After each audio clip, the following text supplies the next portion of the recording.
হাস্যকর একটা বিষয়, গত 2 দিন আগে আমি একটা ভিডিও পোস্ট করছিলাম, আর ভিডিওর মধ্যে আমার একটা প্রশ্ন ছিল যে নারী আটকায় কিসে।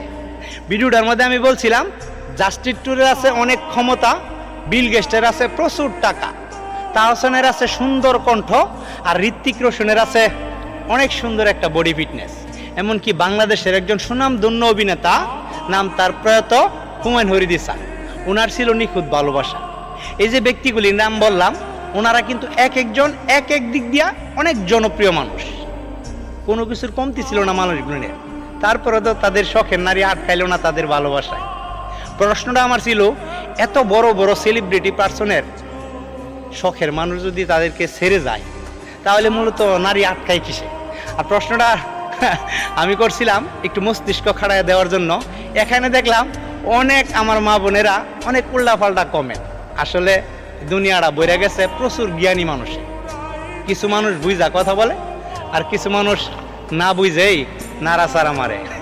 আসলে যে সমস্ত মা বোনরা না বুঝা কমেন্ট করছেন, আপনাদের গায়ে গিয়া পড়ছে আমার এই কথাটা। আপনারা হয়তো ভাবতেছেন আপনাদেরকে লজ্জা দেওয়ার জন্য বলছি, আসলে কিন্তু ভিডিওর মধ্যে আমি বলছিলাম নারী মায়ের জাত আমি যথেষ্ট সম্মান করি। আমার মনে হয় আপনাদের অ্যালার্জি আছে, ওষুধ খান, ওষুধের নাম অ্যালার্ট। ধন্যবাদ।